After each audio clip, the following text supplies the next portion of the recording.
Nuestra segunda invitada de hoy, a Sin Café como Excusa, lleva toda una vida dedicada a esta profesión, a este oficio, una vida formándose, formando y sobre todo aprendiendo del teatro, una mujer de teatro. Hoy ha venido a acercarnos nuestro último proyecto, en clave de Chekhov. Tal vez él tuviera la clave de este arte. Lucila Maqueira, bienvenida a Telón y Cuenta Nueva y gracias por estar hoy con nosotros. Muchas gracias a ti, Elvira. Vamos a empezar nuestra entrevista con un breve cuestionario. ¿Te animas? Bueno, si hay que nadar, se nada.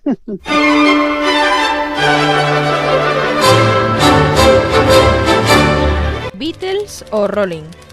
Beatles. ¿Dylan o Marley? Ay, ahí me pones en un problema.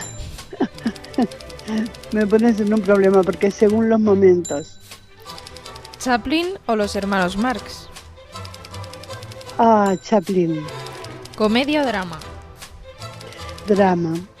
¿Ciencia ficción o fantasía? Por ahí estamos, ¿eh? Pero bueno, ciencia ficción. ¿Una película para no olvidar? Ay, una película para no olvidar, qué difícil. Teniendo tantas. A ver. Ay, es que no sé qué decirte, te juro. A ver, ¿un libro que siempre está en tu mesilla? Sí. Un libro. Dostoyevski.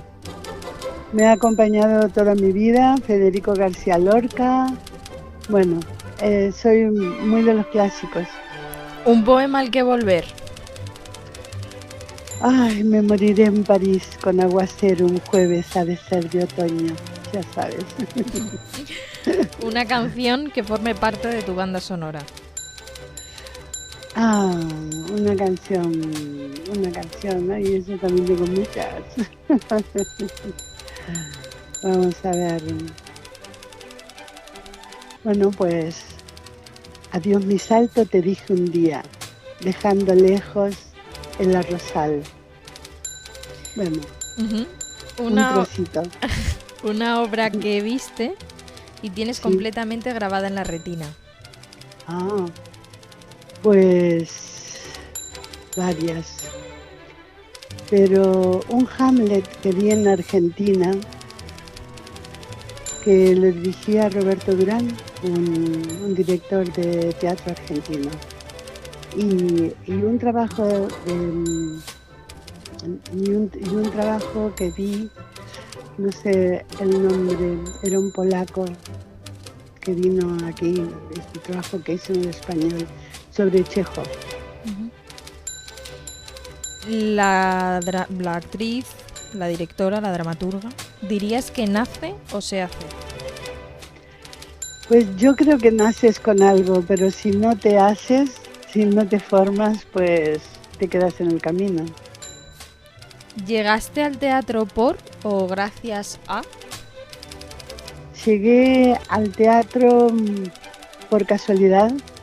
Era una estudiante, tenía 15 años y en mi instituto tenían un grupo de teatro y fui a mirar y habían unos poemas de Lorca que estaban trabajando y un maestro formidable que era Atahualpa del Siopo y me quedé. Me quedé. Y termina esta frase, ¿dirías que el teatro siempre? Diría que el teatro siempre da vida. Decías que llegaste un día a clase, a una actividad, viste que algo había ahí y te quedaste hasta el día de hoy. ¿Qué crees que tiene el teatro que hace que sea casi adictivo para los que lo hacéis, desde luego, y luego para la parte que lo vemos? Mira, me lo he preguntado muchas veces, lo he preguntado a mis alumnos también, pero yo creo que las grandes respuestas de la humanidad que buscamos nunca las encontramos. Porque nacemos, porque nos morimos, porque desaparecemos. Es decir, hay una cantidad de preguntas que existen en la vida que no tienen respuesta. Y yo creo que esta es una. Entras al teatro, le amas quieres dejarlo, esto, lo otro, ¿sabes? Pero realmente no lo abandonas, no lo puedes abandonar. El teatro sí, no me gusta mucho la palabra adicción, pero el teatro es una adicción total. Yo creo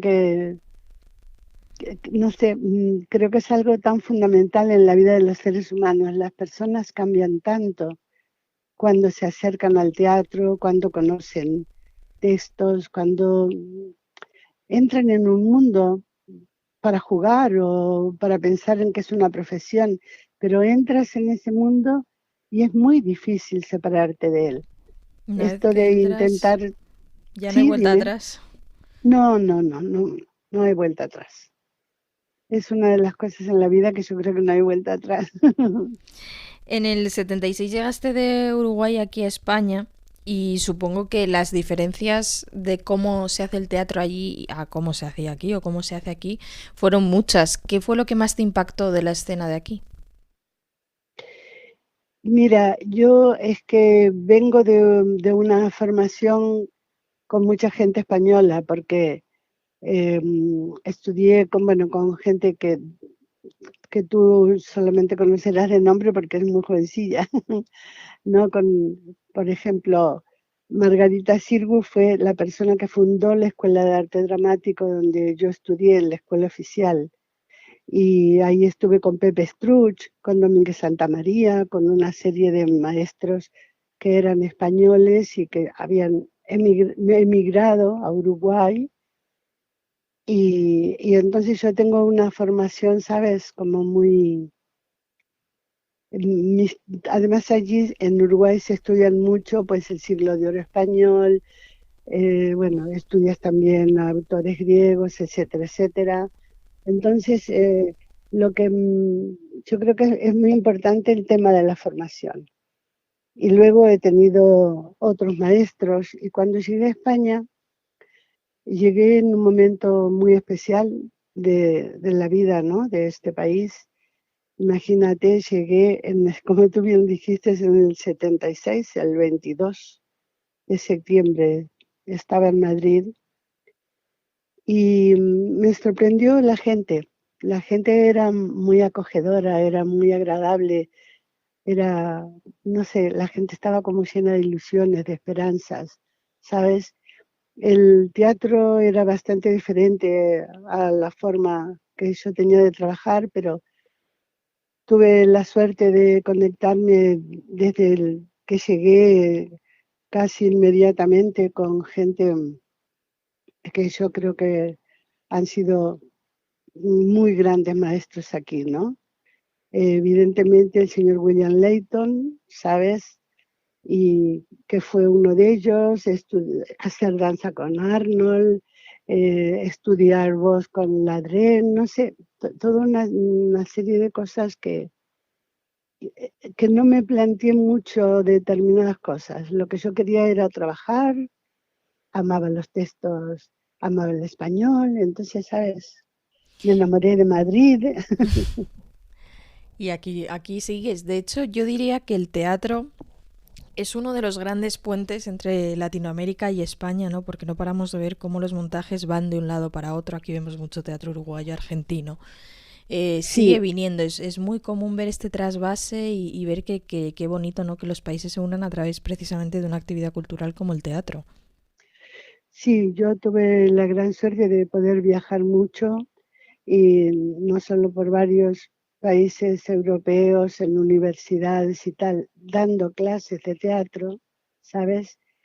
Y de viajar a Latinoamérica, bueno, para encuentros, para festivales, etcétera. Y esto me parece muy importante, aunque en esos primeros años no era tan fácil, no era tan fácil esto de los intercambios, ¿sabes? Has mencionado ahora un par de veces la importancia de la formación. Tú has dedicado gran parte de tu carrera a formar. ¿Crees que es imprescindible que un actor se forme o el oficio puede crear un buen actor? El oficio es fundamental, evidentemente, pero una de las cosas que valoro mucho, yo hice una escuela de arte dramático, de la que estoy muy orgullosa de haberla podido hacer. Y luego he estudiado a lo largo de mi vida con diferentes maestros de diferentes países, haciendo talleres, seminarios, lo que podía. Y tengo mucha gente amiga de la RESAD, de la escuela de aquí de arte dramático, también del instituto. Y yo a veces le digo a los chicos, chicos, protestáis todo lo que queráis, perfecto, pero lo que tenéis es una joya, disfrutarla.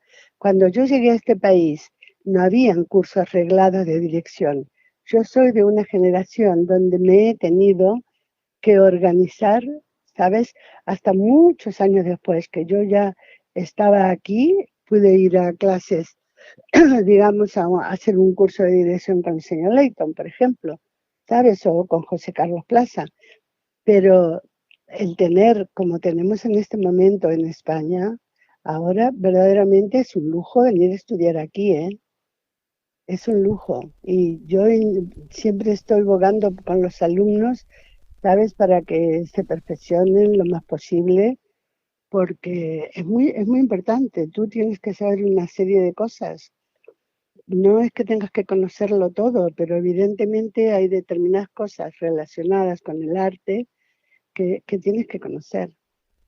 Y qué mejor un lugar con la trayectoria que tienen hoy día estos dos lugares que te he mencionado, ¿no? Ujú.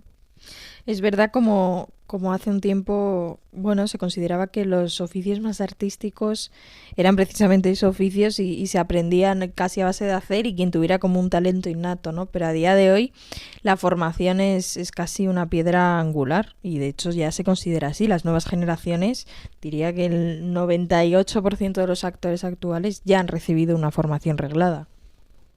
Por supuesto, esto es una de las cosas que a mí me parecen, ¿sabes?, maravillosas de las que hay y de las que hay que aprender y disfrutarlas.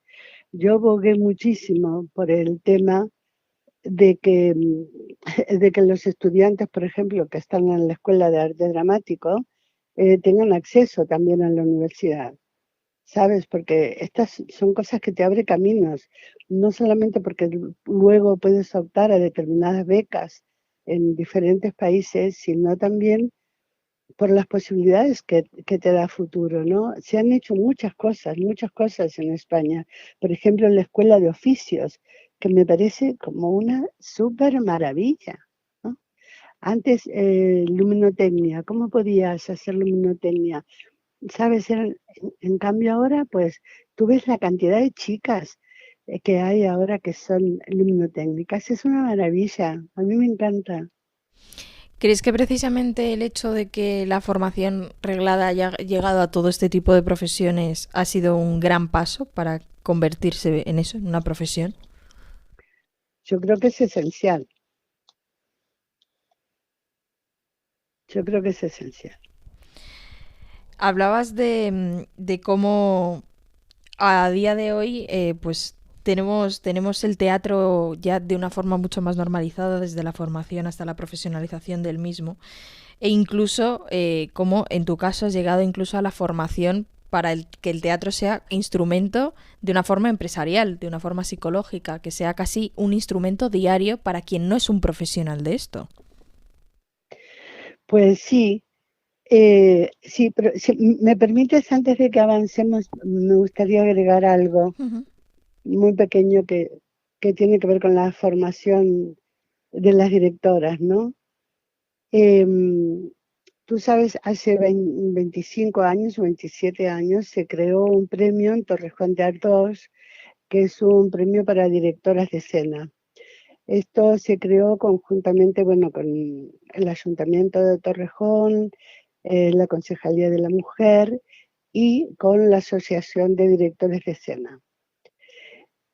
Entonces, las chicas que yo he visto entrar a la RESAD, ¿sabes? Ahí como muy jovencillas, sin saber mucho de determinadas cosas. El segundo paso les he visto participar, por ejemplo, en ese festival del cual he sido durante muchísimos años, he estado ahí de jurado, y las vas viendo crecer, ¿sabes? Es una maravilla, ¿no? Hasta que de pronto, pues las ves que están dirigiendo en los grandes teatros, eh, pero, ¿sabes? Con una sabiduría, con unos conocimientos, con unas cosas que, a ver, esto a mí me parece genial. Ya sé, siempre falta más y necesitamos una serie de cosas, pero también a veces tenemos que valorar un poco las cosas que tenemos, ¿no? Y lo que me decías de las empresarias, ¿me puedes aclarar un poquito más la idea? Sí, quería decir que es curioso cómo el teatro puede llegar a ser un instrumento para personas que profesionalmente no se dedican a ello, pero que se convierte en un instrumento de su vida diaria. Sí, claro, porque eso tiene que ver también con el hablar en público, con estar en una reunión, con manejar los tiempos, manejar las emociones, ¿verdad? Con la observación, con tantas cosas que tenemos en el teatro que se aprenden a desarrollar para ser una buena actriz, para ser un buen actor, pero también, ¿sabes?, te sirven para ser una buena persona.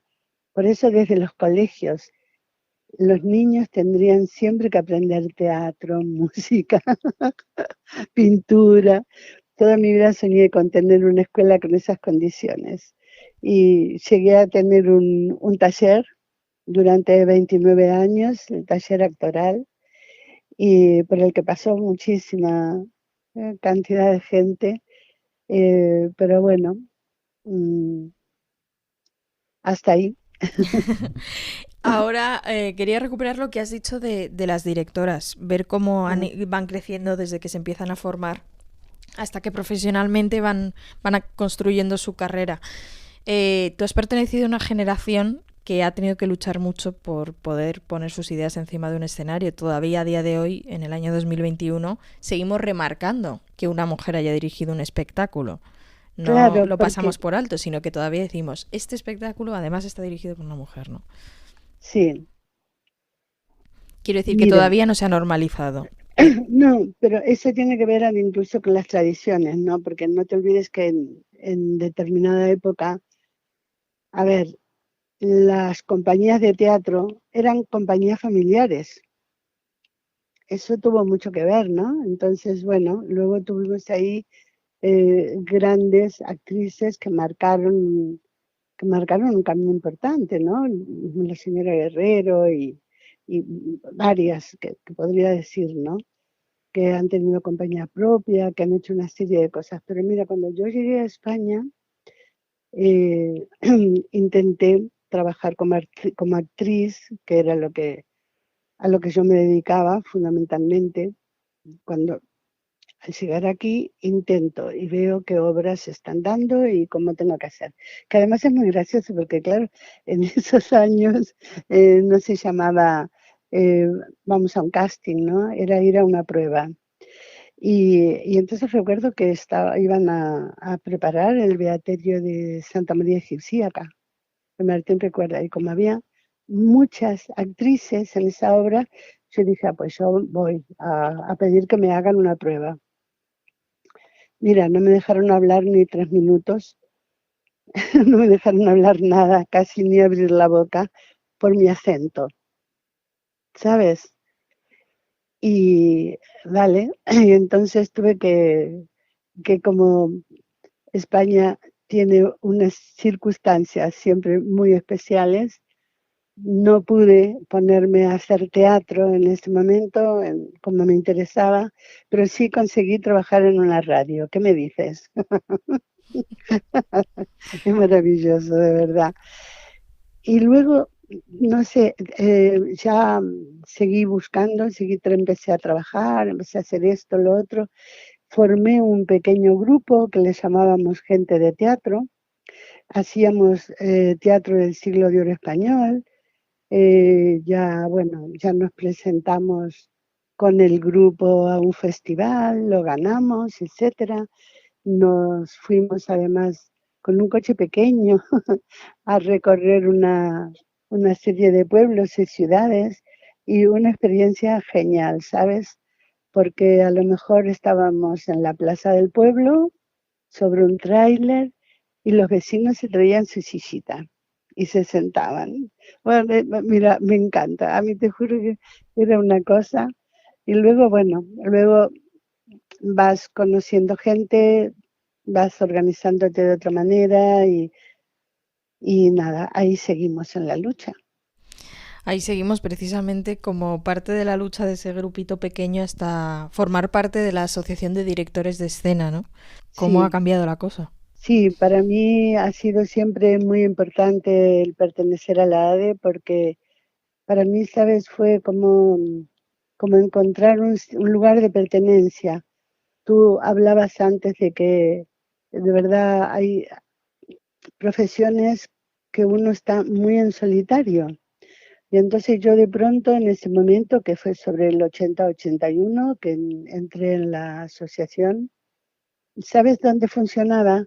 En los sótanos de la antigua librería La Avispa. Ahí funcionábamos, ahí fue la primera sede, sí. Y es todo como muy extraño, ¿no? Porque dices, ¿y yo qué hago aquí en este país? Pero no tengo contacto con nadie.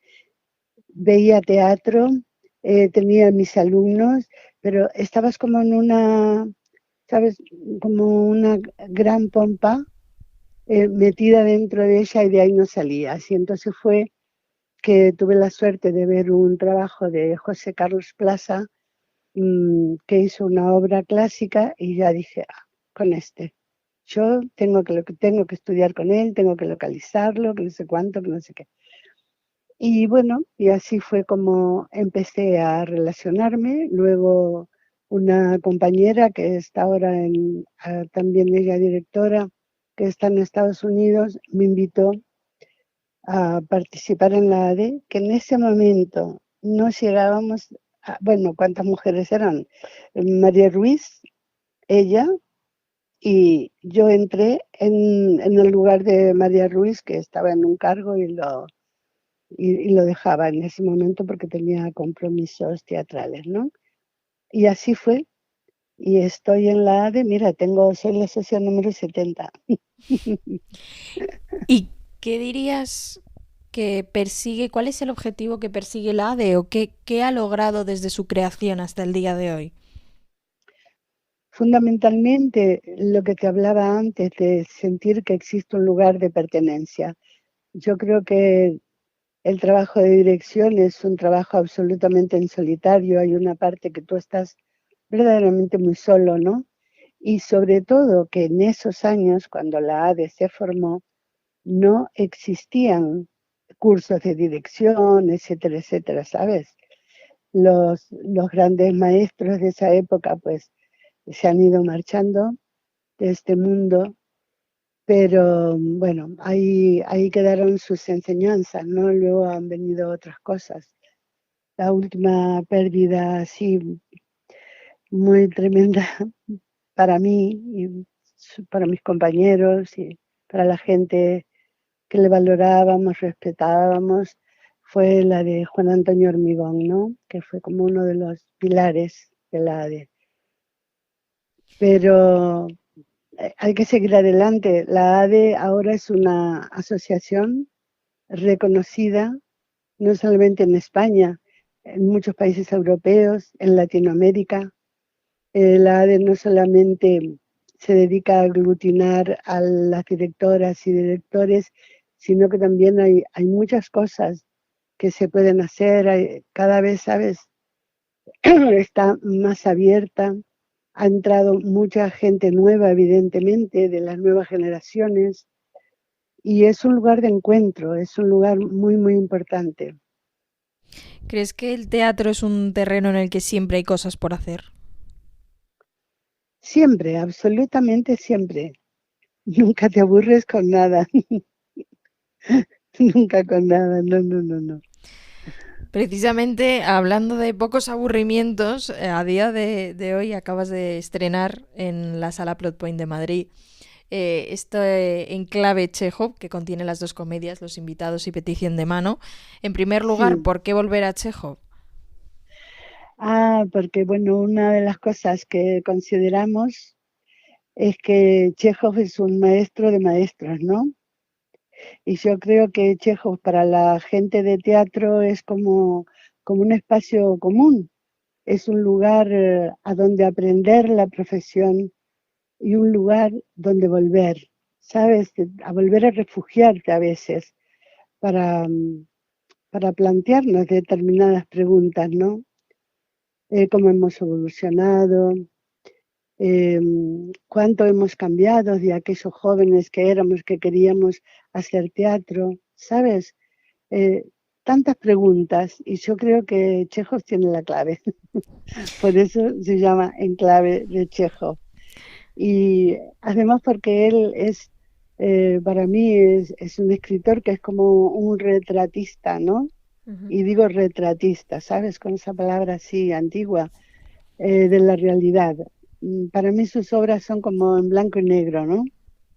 ¿Sabes? Como si vemos cine en blanco y negro. Y luego, pues, evidentemente que tiene sus obras muy importantes, El Jardín de los Cerezos, etcétera. Pero también dentro de las obras eh, pequeñas, digamos, las obras de un acto y sus cuentos cortos. Tiene innumerable cantidad de cuentos cortos, como, por ejemplo, bueno, en Los Invitados mismos, ¿sabes? En 10 líneas te está contando una historia, te está contando una historia donde hay un trasfondo detrás, donde están, ¿qué te digo? Pues los secretos familiares, que es un tema que a mí me apasiona, ¿no? Este tipo de cosas.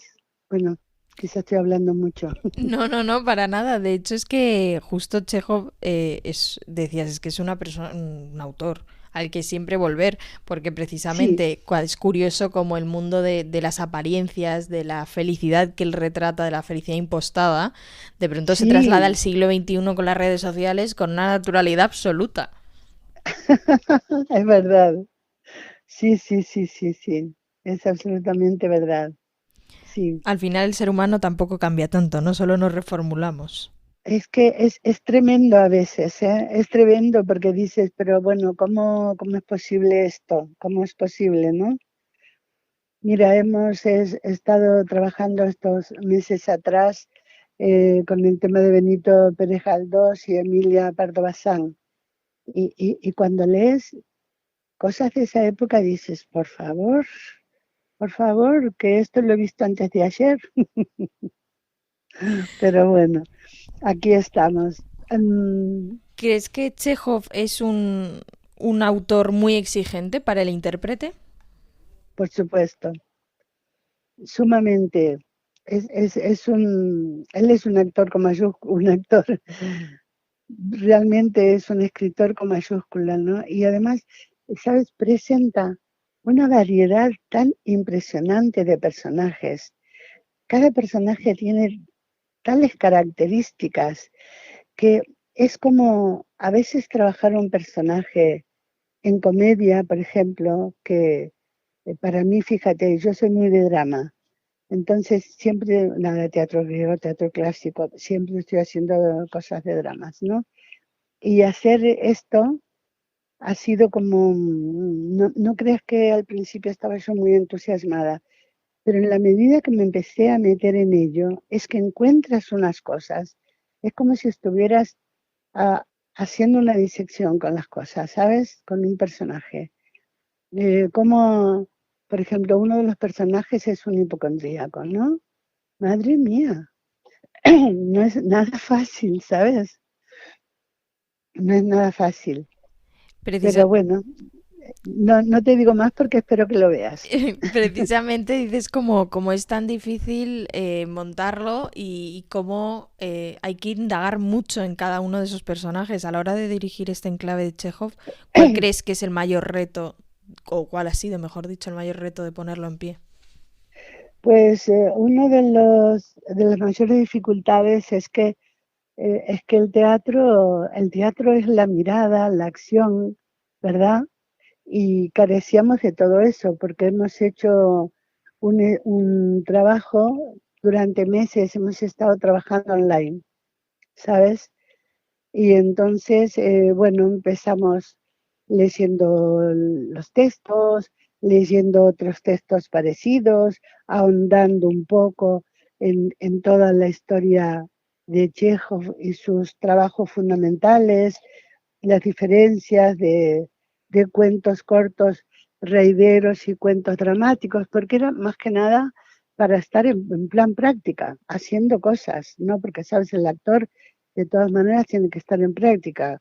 No puedes quedarte esperando ni a que te llamen, digamos, ni a que las cosas cambien, porque tú sabes, hay un dicho, para los actores siempre la vida ha sido difícil, complicada, etcétera, etcétera, ¿no?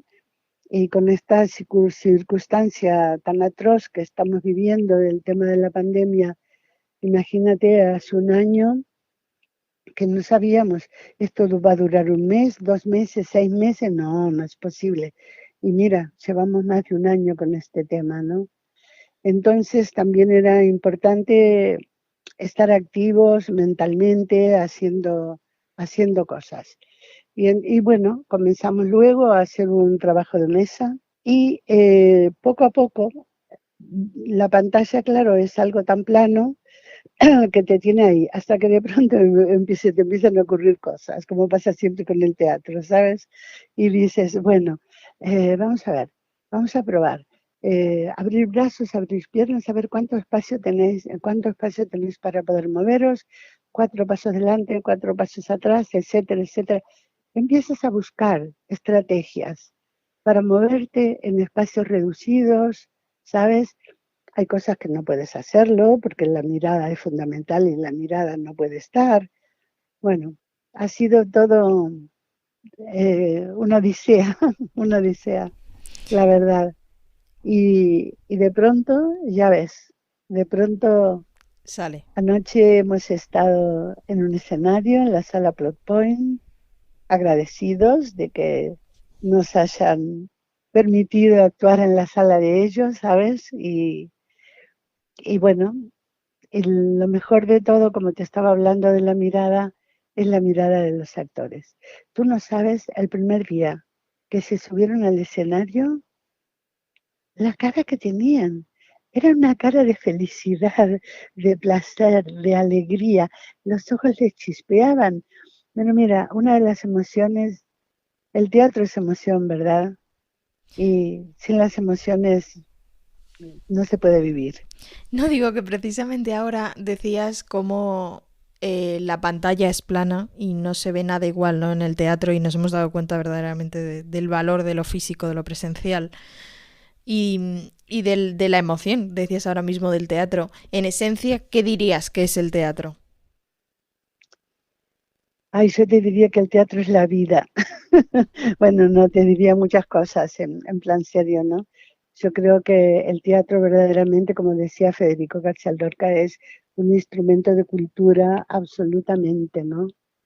Y yo creo que sabes, fundamental, porque otra de las cosas importantes en el teatro no es solo lo que dice el autor, que evidentemente ya es mucho, ¿sabes? Sino de qué manera resuena todo eso en el espectador. Cuando alguien está viendo una obra y de pronto se emociona, se le cae una lágrima o larga una pequeña risita, ¿sabes? Algo está conectando con él. Se está produciendo esa sensación de eureka, uy, madre, como que descubres algo, ¿no? Y eso es maravilloso. El teatro nos cuenta cosas, tiene cosas que decir, tienen cosas que están conectados absolutamente con la vida. Entonces, bueno, si esto que decimos, el teatro es como la vida. Sí, señoras, el teatro es como la vida, pero no es la vida. El teatro tiene sus tiempos, tiene su técnica, ¿verdad?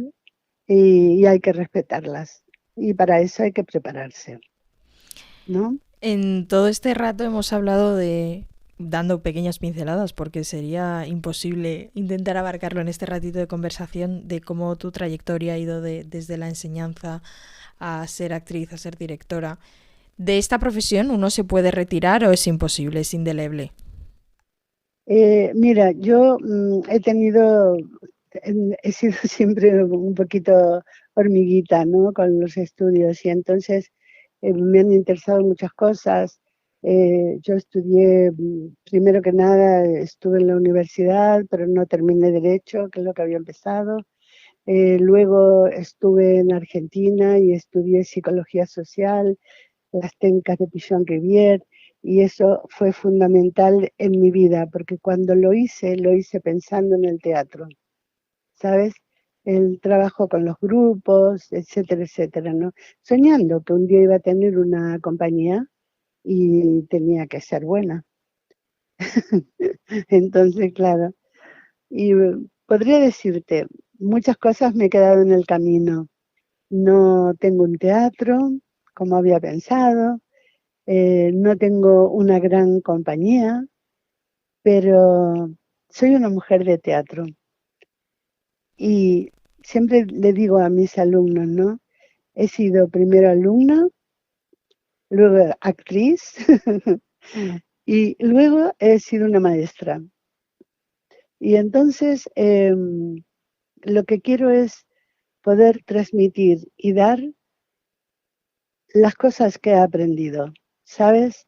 Porque cuando trabajo con mis alumnos, estamos trabajando un ejercicio, estamos en una búsqueda, con el tema que sea, ¿no? Y de pronto me doy cuenta que hay algo que les ha entrado, que lo han cantado, ¿sabes?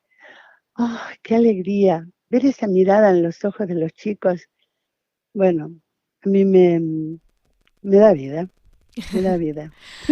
Al final del teatro, lo decíamos al principio de la conversación y acabamos en el mismo punto, uno empieza y ya no puede salir. No, no, no, yo la verdad que sí que he hecho muchas cosas en la vida, he tenido una empresa de formación, etcétera, etcétera, en estos años, he trabajado con ella, pero nunca he dejado el teatro. Yo nunca he dejado de hacer teatro, ¿sabes? A veces he tenido, como la mayoría de los que nos dedicamos a esta profesión, a hacer otros tipos de trabajo, pero siempre relacionado con el teatro. Pues Lucila Maqueira, antes de despedirte, nuestra sección se llama Sin café como excusa y a todos nuestros invitados les proponemos que nos digan una persona o un personaje con el que se tomarían un café sin dudarlo. ¿Cuál sería el tuyo? Mm, ¿Vivo o muerto? Ah, puede ser vivo o muerto. Ah, bueno, con Federico García Lorca. Otro gran autor que, como Chekhov, otro de los eternos a los que siempre se vuelve. Sí, absolutamente. He dirigido muchas obras de Lorca y no hay año que no haga algo relacionado con las obras de Lorca. Te juro, ¿eh? Hace más de 30 años y siempre busco alguna cosa, o poemas o esto, siempre algo pongo de Federico. Es que es imposible no hacerlo. ¿A que sí? Lucila Maqueira, muchísimas gracias por haber estado con nosotros. Bueno, ha sido un placer estar contigo y espero que nos veamos pronto, que pases por la sala, ¿vale? Claro Te que sí. esperamos en Plot Point. Ahí está, en clave de Chekhov en la sala Plot Point de Madrid.